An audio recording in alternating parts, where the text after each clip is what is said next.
As an aviation safety professional, I've seen firsthand what can happen when a pilot doesn't take an aircraft anomaly seriously. And I know a lot of pilots might look at these maintenance-related accidents and think to themselves, well, that would never happen to me. I'd never put myself in that situation. But personally, as an aircraft owner and a pilot, when I look at these accident scenarios, I can completely understand how some of these pilots found themselves in these situations. I think that a lot of pilots forget that the only way that their airplane can communicate a potential problem to them is through subtle indications like an oil pressure anomaly or a flight control fitting backing off. And I think it takes a lot of discipline for pilots to look for these types of changes and recognize them, take them seriously, and act on them when they see them. Let's face it, it's not convenient to discontinue a flight, leave an airplane out somewhere, rent a car to get home. I think that a lot of pilots are inclined to try to get the airplane back to its home base and have the problem looked at there, but unfortunately, sometimes that's too late. I think a primary risk factor for these type of accidents is a lack of vigilance on the part of the pilot for monitoring the aircraft for changes, and maybe a lack of understanding of what they might be seeing. In a lot of the maintenance-related accidents that we see, the airplanes were often giving some sort of indication that something wasn't quite right, but the pilots either didn't detect the change or didn't understand the significance of what they were seeing. I was the report writer for the tragic accident at the Reno Air Races in 2011 that killed 11 people and injured dozens of others. And I know that's not a typical GA operation, but the lesson does apply for all pilots. The airworthiness investigator on that accident found that the airplane was talking to the pilot, that it was giving subtle indications that something structurally wasn't quite right. Back in 2004, I was the investigator in charge of an accident involving a Smith Aerostar that the pilot had been having problems with.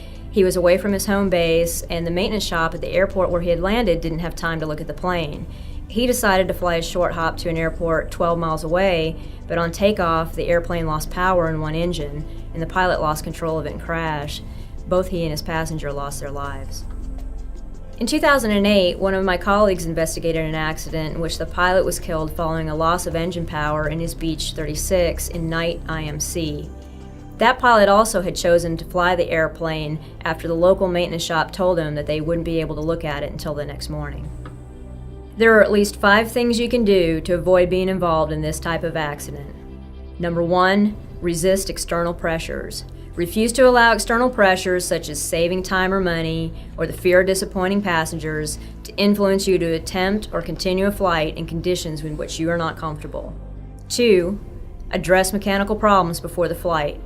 Listen to what your aircraft is telling you and remember that shortcuts on the ground can cost you dearly in flight.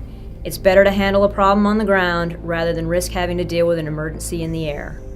3, stick to the maintenance flight plan. Remember the purpose of a maintenance diagnostic flight and stick to the plan. Be prepared for problems and don't bring passengers. 4, verify maintenance work. Ensure that the aircraft performs correctly after maintenance work. If any indication of a problem persists, additional maintenance or even a second opinion might be in order. And 5, be prepared for in-flight emergencies. Should an in-flight emergency occur, your ability to swiftly and successfully execute your aircraft's emergency procedures can mean the difference between life and death. Get training and practice so you'll be prepared.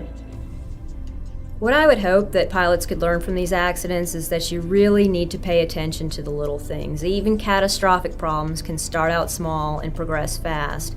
If something's not quite right with your airplane, don't talk yourself into believing what you want to hear or doing what's most convenient. I faced that once with my own airplane. 2 years ago, I made the very difficult decision to ground it, and because of this expense involved, that airplane hasn't flown since.